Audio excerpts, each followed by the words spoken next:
What's up guys, it's Alex from Everyday Biking, and Trailforks is officially a money-grabbing, greedy corporation. Or at least that's what the mountain biking community is saying.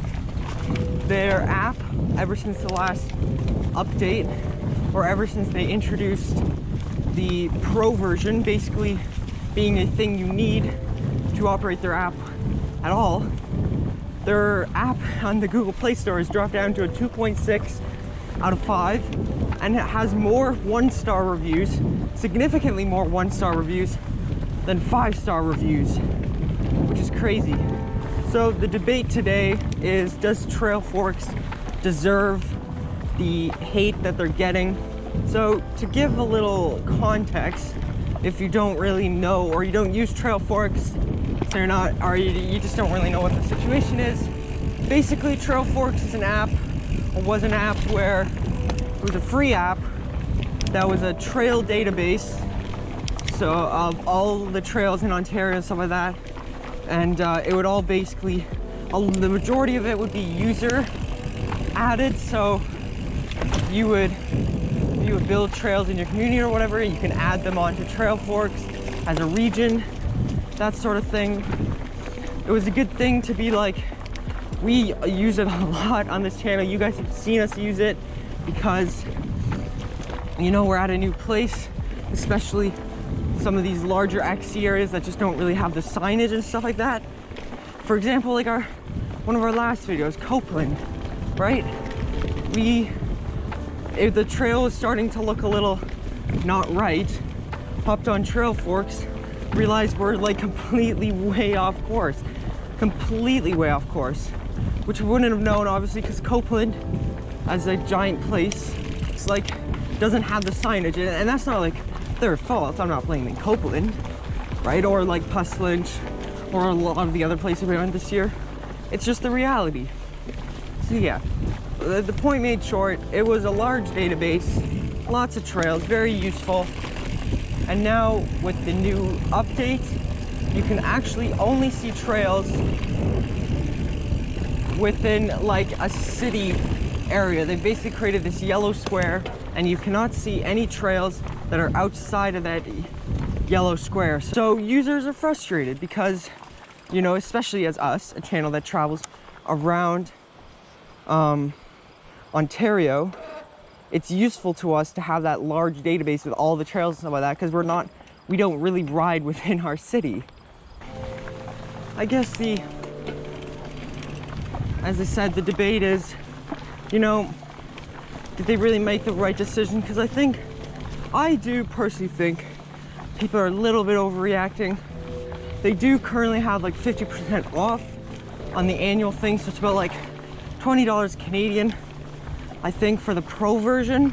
And you know, like, it does cost money for them to run the app, run the database and stuff like that, right? So, you know, they do need to be able to pay those bills, but at the same time,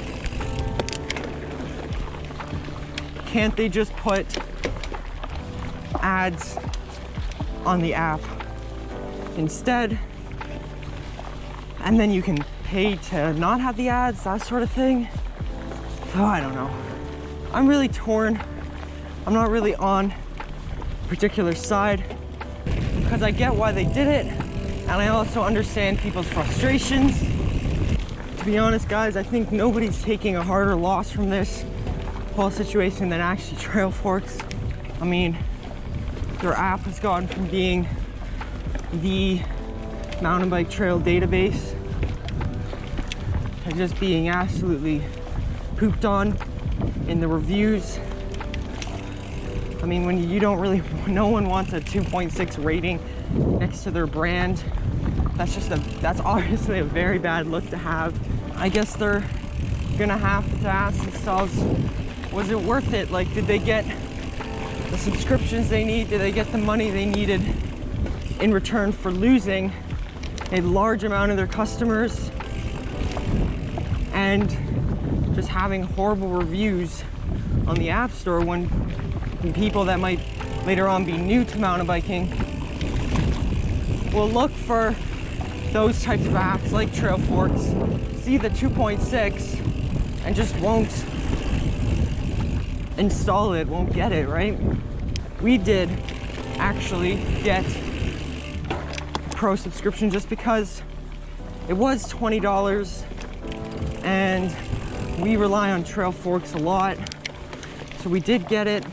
So guys, like I said, let us know in the comment section down below what are your thoughts on this, on these changes Trail Forks has made. Do you agree with this or are you just outraged? Just let us know. Let's have a conversation in the comment section down below. And I think that is it for me today. Yeah, the fall of Trail Forks, huh? So yeah, that's it for today, by the way. I didn't mention in the beginning of the video, but we're riding again at Corba Gorba today. So yeah, you can find a link, a Trail Forks link. There will be a Trail Forks link still because the website still functions perfectly fine. So yeah, that's in the link in the description. That's it for today. We will see you next time. See ya.